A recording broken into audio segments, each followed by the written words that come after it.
Salut à vous, la team du digital marketing. Ça va? Ok. Aujourd'hui, qu'est-ce qu'on va voir à votre avis? Bah, c'est marqué un petit peu là, hein. On va aller voir Google Ads et je vais vous donner mes tips, mes astuces, on va dire plutôt ma méthodologie de travail sur Google Ads. Et on voit ça tout de suite après l'intro.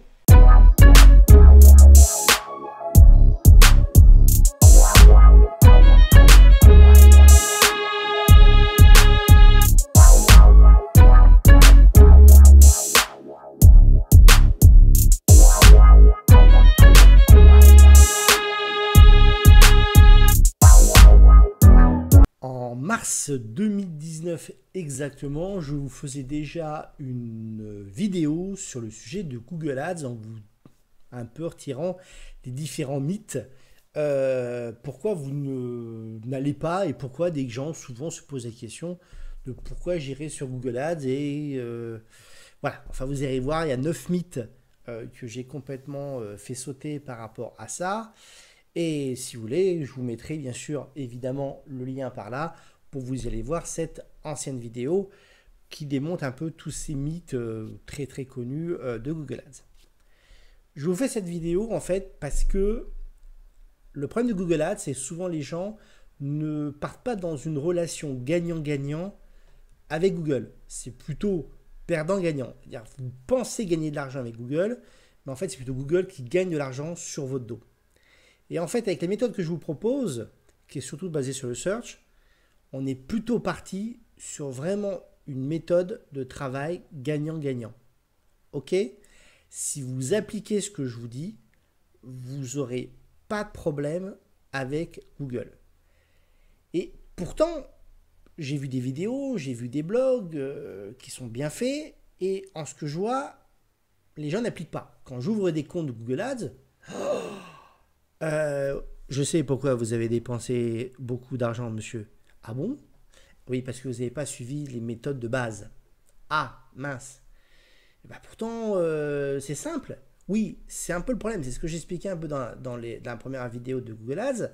C'est que on pense que c'est simple, on pense qu'on peut y réaliser, donc il n'y a pas de problème. Alors maintenant, on va aller voir du côté de l'interface. Bon, je vous laisse sur la création du compte en lui-même.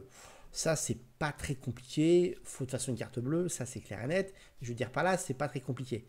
Ce qui est très compliqué, par contre, c'est de bien créer une campagne et de bien la monter en puissance et de ne pas se faire avoir. Ça c'est par contre le plus compliqué dans une campagne Ads. Alors, déjà, voilà à quoi ressemble la fameuse interface Ads qui a été refait depuis 2000 à peu près 18. Elle est aujourd'hui stable. C'est très austère, hein, comme vous pouvez le voir. Donc nous arrivons sur vue d'ensemble, où vous avez un descriptif de vos différents mots-clés, de ce que ça va donner. Donc ça, petit à petit, au fur et à mesure du temps que vous allez générer votre chère campagne, vous allez voir un peu ce que ça donne par rapport à votre ciblage, etc. Et à gauche, vous avez donc le fameux groupe d'annonces, annonces, extensions, mots-clés, etc., etc. Alors, déjà, la première chose, on va revenir sur le groupe d'annonces, essentiel. Le groupe d'annonces vous permettant vraiment de hiérarchiser par rapport à votre arborescence. C'est-à-dire qu'en fait, surtout, ne pas mettre tout dans un groupe d'annonces et de vous dire, bon, bah, c'est bon, Google, il va faire son petit ménage et puis ça ira bien. Surtout pas.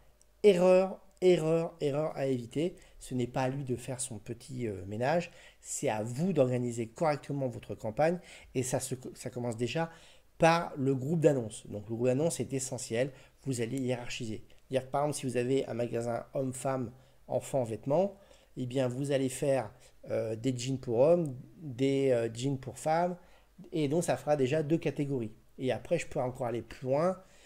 Si je vends des chaussures, par exemple pour femmes, je ferai une catégorie escarpins, une catégorie bottes, une catégorie, je sais pas moi, tongs, ce que je veux. Mais il faut catégoriser à mort. Vous verrez pourquoi après il faut catégoriser encore à mort. Vous comprendrez de plus en plus. Donc déjà, première étape, première erreur souvent commise, elle est là, je ne catégorise pas. On revient à l'interface.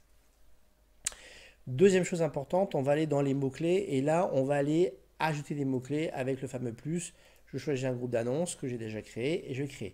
Et là, il me donne déjà des mots-clés, des idées de mots-clés. C'est bien, il est sympathique. Mais des fois, ces mots-clés, quand j'appuie dessus, en fait, il y a une erreur, c'est qu'ils sont en requête large. C'est-à-dire que c'est marqué tout en bas, vous voyez, c'est marqué en tout petit, petit, petit, petit, petit. Vous voyez, bon, c'est fait exprès, c'est pour pas que vous voyez. Mais en fait, tout simplement, il faut surtout jamais travailler avec ce type de mots-clés. C'est-à-dire de mots-clés dans le sens laisser comme ça. Donc, soit on va mettre les petites, on va dire, guillemets, soit on va mettre les accolades pour générer ce qu'on appelle les fameuses types de correspondance. Une accolade plutôt, voilà. Accolade ici, accolade là. Alors, quelle est la différence entre les deux? Je vous la fais rapide. Guy New York, je pourrais avoir Guy New York à Noël, et là j'apparais. Mais si je fais séjour New York entre crochets, j'apparaîtrai que seulement sur séjour New York. Donc ça, c'est très important à comprendre. Alors, deuxième astuce, où là, je vous le dis clairement, on ne travaille jamais avec de la requête large. C'est-à-dire, on ne travaille jamais sans guillemets ou sans crochet. On travaille toujours avec guillemets ou crochets, avec 2-3 mots-clés à l'intérieur de ces mots-clés. Si vous ne faites pas ça, en fait, vous allez penser que vous allez pouvoir drainer beaucoup de trafic et vous dire, ouais, c'est bon, je vais drainer du trafic, je vais gagner de l'argent. Non, vous allez en fait drainer du trafic pourri. Vous allez drainer en fait du clic pourri qui va vous coûter de l'argent et qui va rien vous rapporter. Et au final, comme on a généralement des budgets assez serrés, eh bien l'erreur c'est de se dire je vais essayer de tout prendre et puis après dedans on fera son petit tri et puis ça convertira. Non, ça ne convertira pas parce que la personne qui a cliqué et que Google vous a mis sur tout n'importe quoi en mot-clé, et c'est ce qu'il fait en requête large, eh bien en fait ça va vous coûter cher. Et surtout l'erreur, elle est là, c'est que ça ne vous coûte pas cher. Donc, absolument, ne travaillez jamais avec ce type de choses. Donc une fois que j'ai ajouté mes mots-clés, et voilà, donc on voit bien que l'expression exacte est mise ici. Après, je peux gérer bien sûr à chaque fois mes enchères, etc.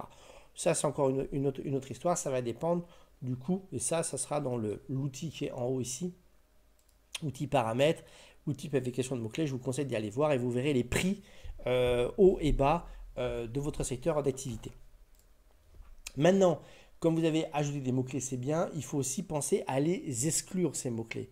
Parce que si vous n'excluez pas de mots-clés, qu'est-ce qui se passe? Eh bien, même phénomène que tout à l'heure en essayant d'ouvrir, d'être open bar, eh bien, vous allez aussi ouvrir à tout n'importe quoi. Donc là, si vous êtes dans un univers plutôt achat, eh bien, il va falloir travailler sur des mots comme gratuit, PDF, YouTube, voilà, données, blog, news, info, etc. Donc ça, on élimine tout ça pour éviter d'avoir aussi une pollution directe parce que des gens auront rajouté en expression certains mots-clés. Donc on évite tout ça, ça nous fait du bien, ça nous fait des économies et comme ça on capte pile poil la bonne personne au bon moment par rapport à notre compte. Pareil pour les marques, hein, on va virer aussi tout ce qui est Amazon, Cdiscount, Le Bon Coin et j'en passe, parce que les gens tapent n'importe quoi avec ces marques-là, et ce qui fait que les gens ils vont cliquer, hein, ils vont cliquer et ils vont quand même arriver chez nous, voyant qu'on n'est pas Le Bon Coin, ils vont se barrer et au final, Google lui il fera payer. Oui. Donc ça c'est un autre problème qui est par rapport à ça. Troisième étape, on va aller dans annonces et on va créer nos fameuses annonces. Combien d'annonces? 3 minimum. C'est pas 1, c'est pas 2, c'est 3 minimum. Alors, pourquoi 3? On n'a pas inventé à un moment donné en sortant notre cher, hop, on va en faire 3. Hop.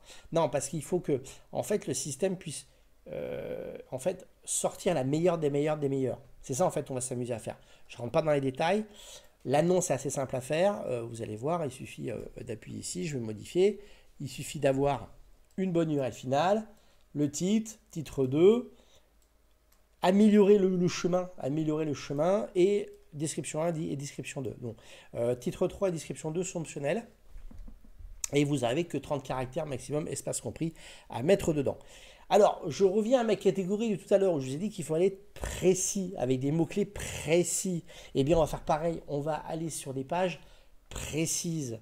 N'allez pas mettre tout sur la home. Alors ça, combien de fois j'ai pu le voir, le nombre de fois où les gens mettaient n'importe quoi. Donc ça c'est, hein, je mets n'importe quoi, je fais tout envoyer sur la home. et puis les gens ils retrouveront bien, etc. Non, vous perdez de la puissance, vous perdez aussi ce qu'on appelle du quality score, et vous allez payer cher le clic au final. Et dire, mais pourquoi je paye cher et pourquoi je suis en bas? Bah c'est normal, tu as fait de la merde.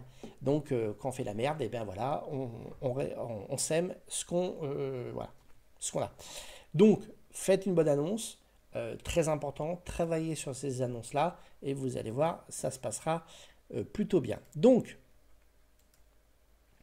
une fois qu'on a fait nos annonces, on va les faire tourner toutes seules. Et alors là, ce qui est bien, par contre, Google est bien, c'est qu'il va, lui, nous mettre en fait la meilleure des meilleures. Voilà. Là, par contre, l'algorithme va travailler, va toujours mettre l'annonce la meilleure. Vous pensez peut-être que vous avez fait une super annonce, en fait, elle n'est pas bonne. Vous en mettez qu'une, vous imaginez le désastre que ça va être. Un autre point qui est essentiel à voir, c'est les fameuses extensions. Je vous les conseille. Vous en avez une tripatouillée, c'est monstrueux. Ils nous en inventent régulièrement en plus. C'est des gens qui sont très créatifs sur les extensions. Il y a un ex, accroche, extrait appel, etc., etc. Donc vous en avez un paquet. N'hésitez pas de bien les remplir. Surtout les annexes qui vont permettre de faire des liens profonds. L'accroche, ça c'est des baselines, extrait de site. L'appel, c'est carrément jouer avec un téléphone. Extension de lieu, donc ça c'est plutôt pour le côté local. L'affilié, c'est plutôt les franchisés. Le prix, alors là c'est bien parce que je peux mettre vraiment des systèmes de prix en dessous de mes pubs. Application, si vous avez une application sur Play Store ou App Store. Et puis, extension de promotion, c'est pareil, ça c'est pour faire carrément des bons de réduction. Voilà, donc n'hésitez pas, il faut les remplir. Souvent sous-utiliser ces extensions d'annonces, alors que c'est vraiment des machines à CTR, je peux vous dire, à CTR, à click to rate, à tout clic. Et c'est dommage vraiment de passer à côté. Donc voilà, faites déjà ça. On rentrera peut-être un autre jour sur notre vidéo un peu plus dans les détails sur la création de la campagne en elle-même et les erreurs, encore une fois plus à éviter que je vois en général et qui va générer du clic pourri, hein, tout simplement. Dernier conseil que je vous donne et qui est aussi essentiel, c'est de travailler à long terme. Voilà. Souvent, on me disait quand j'étais en agence, ouais, mais moi je vais faire un test pendant 15 jours. Non, on ne teste pas. On ne teste pas sur Ads, on y va. On voit ce que ça donne pendant 1, 2, 3 mois, mais on ne teste pas. Pareil, ouais, mais alors je vais racheter 100 clics. Ça ne veut rien dire d'acheter 100 clics. Pour moi, il y a une concurrence, il y a des valeurs, il y a des variables de votre site, de votre création d'annonces, par rapport à votre concurrence, par rapport à votre secteur, par rapport à votre géologue. Acheter des clics, ça ne veut rien dire. C'est complètement, c'est du grand n'importe quoi. Donc, on n'achète pas de clics, on fait une campagne, on la met en place pendant 1, 2, 3 mois, et comme ça, on voit ce que ça donne au bout d'1, 2, 3 mois, et vous verrez. Après, on peut mettre en place, pour mieux vous voyez un petit peu ce que ça donne, ce qu'on appelle des outils de conversion, qui vous remettront en place un petit peu ce que ça a donné ou pas. De toute façon, vous allez le voir, si vraiment vous appliquez cette méthode déjà la première de base, qui vous évitera de dépenser beaucoup d'argent, vous verrez que ça marchera pour vous. Je vous remercie de m'avoir suivi. Si vous avez des questions, commentaires. Si vous avez aimé, likez. Et si vous voulez vous abonner, abonnez-vous. Merci, à la prochaine vidéo. Ciao, bye bye.